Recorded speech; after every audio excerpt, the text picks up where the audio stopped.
Jin sudin zeba chengi. Non. Zeba chengi ki ta jin chengi. Non. Non. Yada da dunga chi chongso na chi jin ta. Ati ta tarumare dunga chi chebole. Ta ki mene ta mene tari ne be chi. Morangi jin na chi chengi. Tanda longu. Ato chi ki ta ti nge kanyi resane nge ti ne yuya ki to shi chaya ta na kanyi tresane duke chaya ka che yo ma de.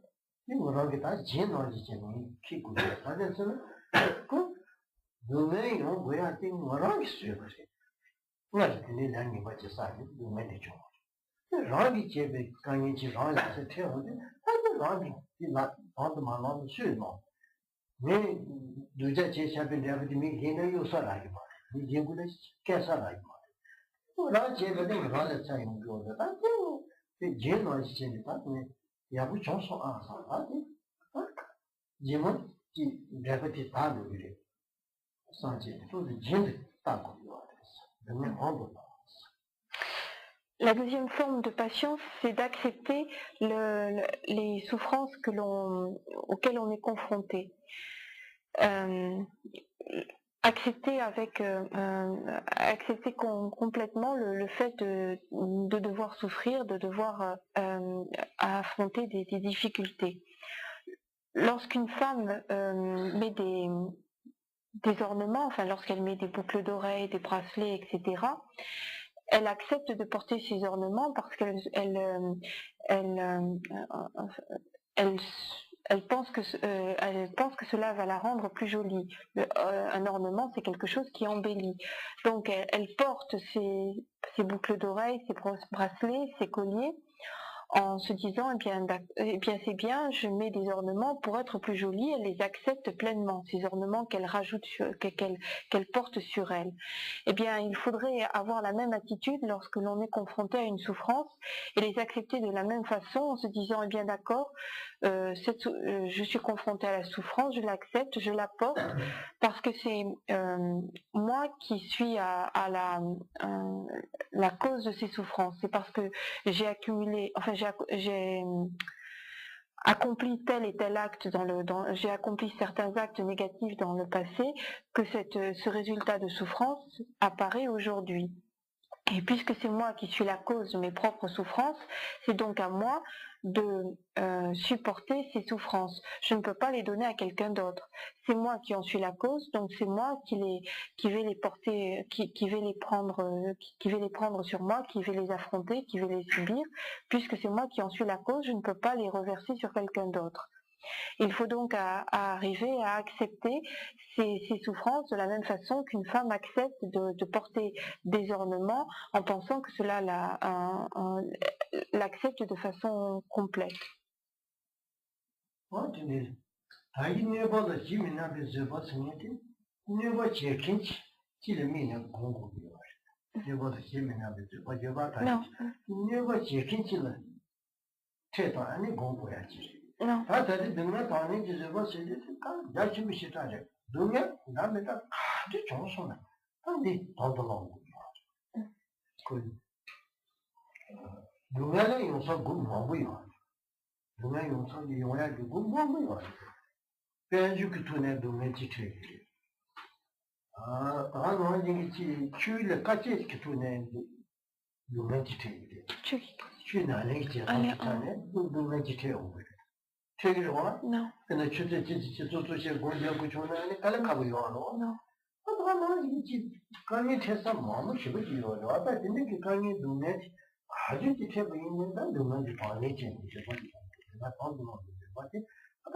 Donc cette deuxième forme de patience, c'est accepter toute forme de souffrance qui va se manifester, à laquelle on va être confronté, l'accepter en se disant qu'on en est responsable, on est la cause de cette souffrance, et que puisque cette souffrance se manifeste maintenant, cela veut dire que dans le futur, elle ne se manifestera plus.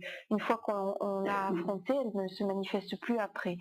La première forme de patience, elle était développée à l'égard de celui qui nous causait du tort.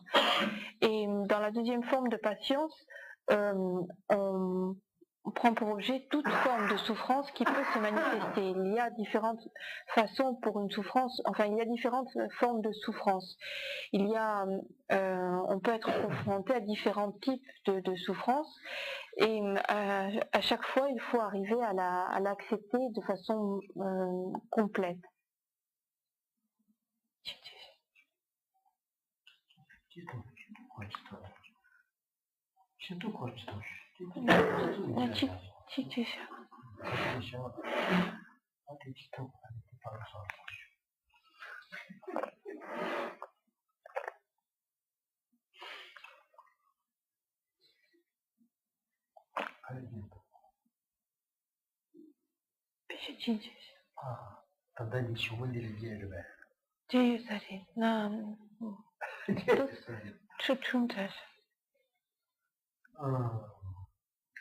그러다가 노면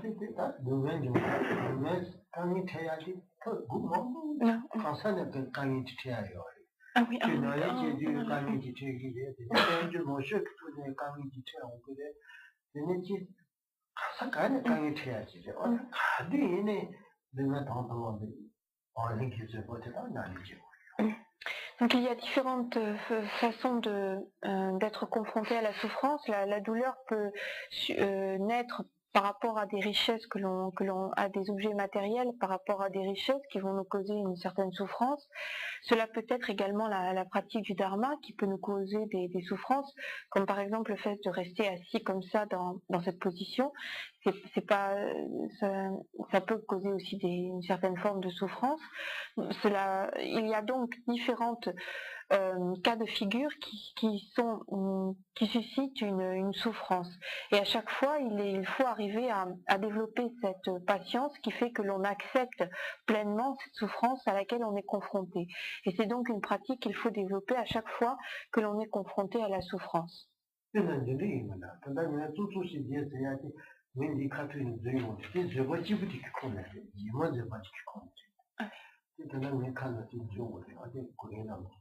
얘네 내가 달리 저거 최서 간지 되겠으면 그는 주야고 지제기는 현주 공부 잘. 현주 무슨 공부 시다 자기로 와.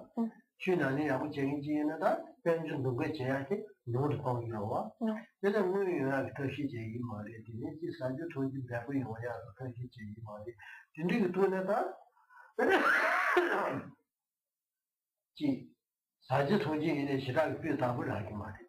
누구 거야 있는 시작 비답을 하기 말이야. 근데 그 돈에다 강이 뭐무치 누가 뭐무치 태워. 그래서 설명하자 다가 아무도 안 돼. 저거 뭐야. 어떻게 되지? 그다음에 무슨 주제거나 소소세 대야서야 돼요. 뭐 지키고는데요. L'exemple donné par rapport à par exemple la posture qui est difficile à tenir lorsque l'on est assis pour écouter un enseignement, on en reparlera tout à l'heure. Karim Potier préférait donner comme exemple de souffrance causée par la pratique le fait que lorsque l'on pratique véritablement le dharma, eh bien les possessions matérielles diminuent grandement. On déploie moins d'activités pour accumuler des richesses, pour posséder de l'argent, etc. On déploie également beaucoup moins d'activités lorsque l'on pratique pour acquérir de la nourriture, des vêtements, etc. Donc pratiquer de façon correcte, cela veut dire jouir de richesses beaucoup moins grandes. Ne pas manger des mets succulents, enfin avoir une nourriture beaucoup plus simple, beaucoup moins succulente, avoir des vêtements beaucoup moins beaux, etc. Donc il y a une certaine forme certaines difficultés qui sont suscitées par la pratique. Et c'est face à ces difficultés qu'il faut développer cette deuxième forme de patience.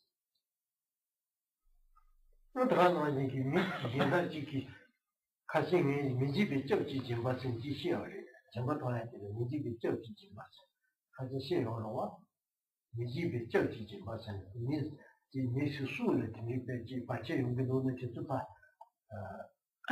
세야 더기 되고. 이렇게 거래는 영 수수인데 지단 강이 태우지 말아. 미진다는 거지 미진다기 수도 좀 소저람 들이셔서 내면 딱 수수래요. 누가 몸을 태우지 마. 근데 거래요. 누가 이제 더 넘어와. 아, 이게 누가 가지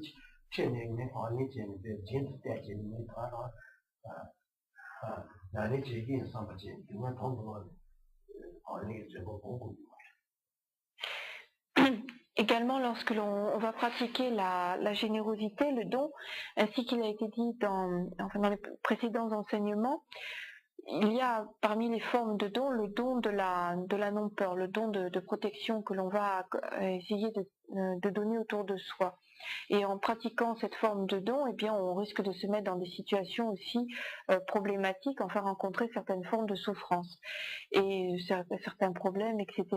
Et donc, lorsque l'on est confronté à ces problèmes, à ces souffrances, alors que l'on est en train de pratiquer le don, eh bien, il faut développer cette deuxième forme de patience et accepter pleinement les souffrances que l'on rencontre.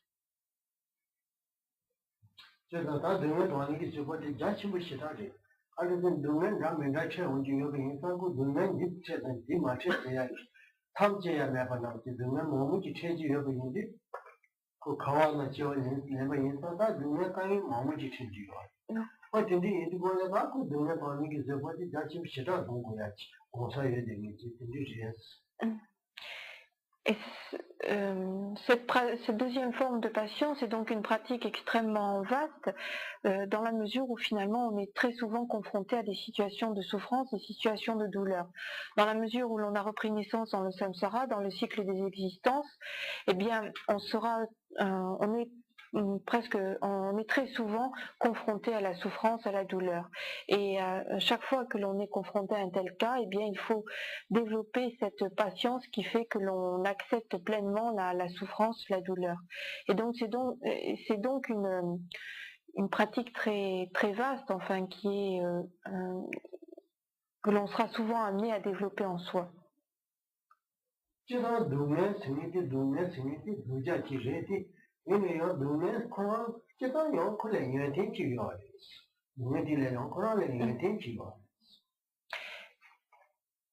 Si, effectivement, de façon générale, la souffrance est quelque chose de négatif, est quelque chose de mauvais, elle a pourtant un aspect positif, elle a une qualité.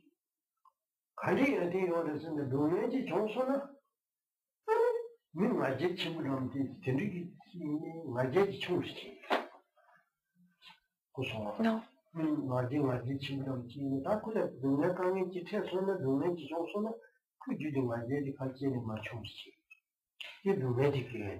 Non. Non.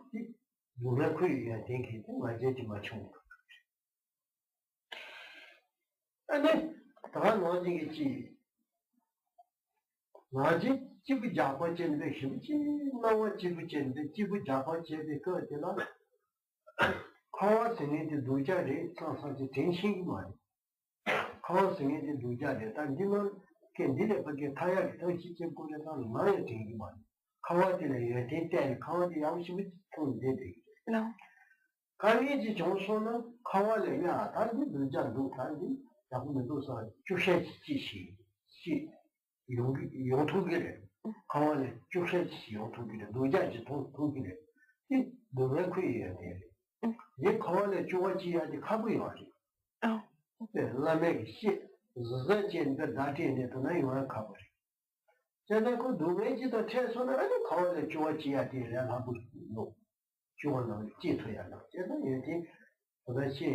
Non.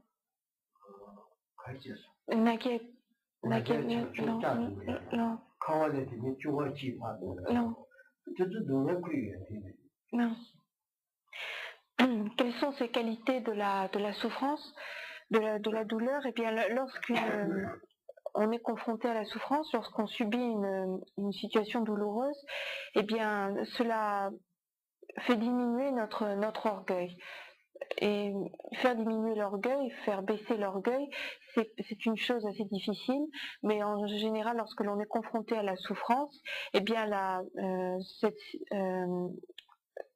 cet orgueil va diminuer. Une autre qualité de la douleur, c'est de nous faire prendre conscience de la nature de douleur du samsara, du cycle des existences. Si l'on est constamment heureux, si l'on se trouve toujours très bien, eh bien finalement on ne verra que des avantages à rester dans le samsara, dans le cycle des existences. On ne verra dans le samsara que des qualités, des aspects très positifs, et finalement on n'aura pas le désir de s'en libérer. Et c'est parce que la souffrance se manifeste que l'on comprend la nature de souffrance du samsara et que l'on développe en soi le désir de s'en libérer. Sinon, uniquement écouter des enseignements sur la nature de souffrance du samsara, disons uniquement avoir une connaissance par les enseignements ne suffit pas pour prendre conscience véritablement de la nature de douleur du samsara. Il faut être confronté à la souffrance. C'est pourquoi on dit que la souffrance a un aspect aussi positif, elle a des qualités.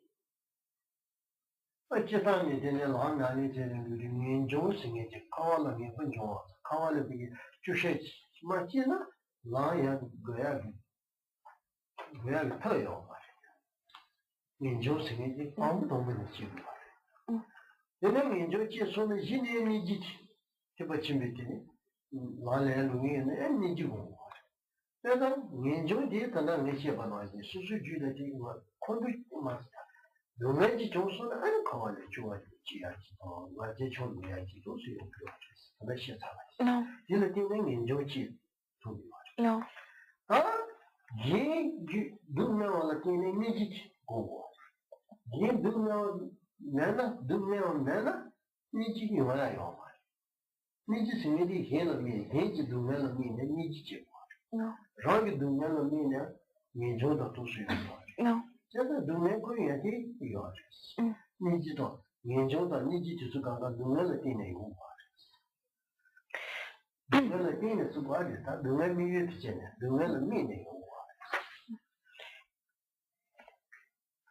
La souffrance est donc a donc des aspects positifs dans la mesure où elle va permettre de faire prendre conscience de la nature de douleur du samsara, du cycle des existences, qu'elle va donc nous aider à développer en nous ce désir de se libérer du samsara. Et ce désir de se libérer du samsara, c'est-à-dire le fait de cultiver en soi le détachement, la répulsion vis-à-vis du cycle des existences. Et ce désir de se libérer, cette répulsion, ce détachement par rapport au cycle des existences, il est primordial lorsque l'on veut s'engager dans la voie du dharma. Il est primordial pour pouvoir progresser dans la pratique. Une fois que l'on a développé en soi ce désir de libération, eh bien, il faut également développer en soi l'esprit d'éveil. Or, cet esprit d'éveil, on pourra le développer en prenant pour objet de réflexion la souffrance que l'on voit autour de nous. Donc à nouveau, la souffrance a cet aspect positif, cette qualité de nous permettre de développer, de cultiver cet esprit d'éveil, cette compassion, cet esprit d'éveil. Donc la douleur, pour résumer, elle nous permet, lorsque on y est confronté, d'abaisser l'orgueil, de faire baisser l'orgueil. Elle nous permet de susciter en nous ce désir de se libérer du cycle des existences en prenant conscience de sa nature de douleur. Et la douleur en tant qu'objet de réflexion nous permet également de développer l'esprit d'éveil.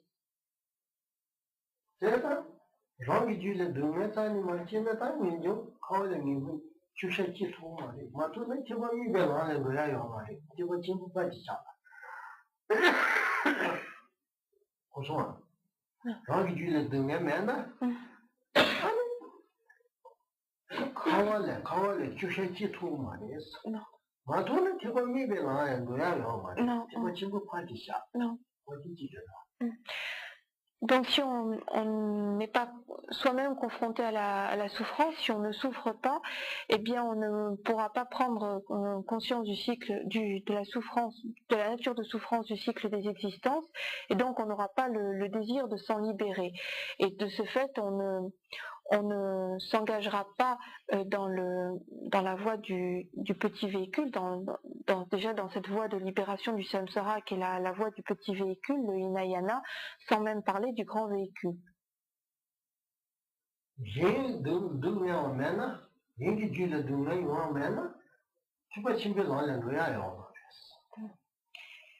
Et si la souffrance, si on ne voyait pas la souffrance se manifester autour de nous, eh bien on ne pourrait pas développer l'esprit d'éveil, la compassion et l'esprit d'éveil, et donc on ne pourrait pas s'engager sur la voie du grand véhicule, le Mahayana. On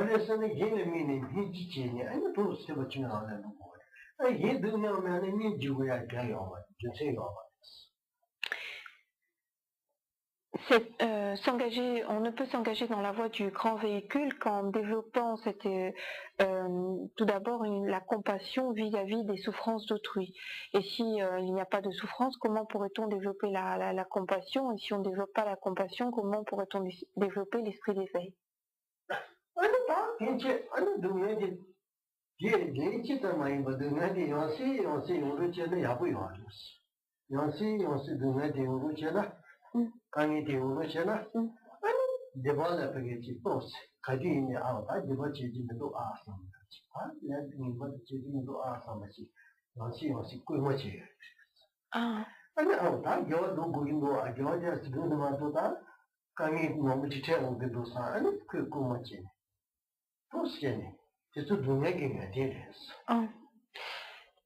La souffrance, le fait d'être confronté à la souffrance permet également d'être vigilant par rapport aux actes négatifs, aux actes non vertueux que l'on peut commettre. Et si l'on souffre, eh bien on sera vigilant, on se dira il faut que je stoppe, que je diminue, enfin que j'essaie d'éviter tous ces actes négatifs, source de souffrance, et que j'essaie d'accumuler des actes vertueux, source de bonheur. Et donc le fait de souffrir va stimuler le fait d'accumuler des actes vertueux et le fait d'éliminer des actes non vertueux.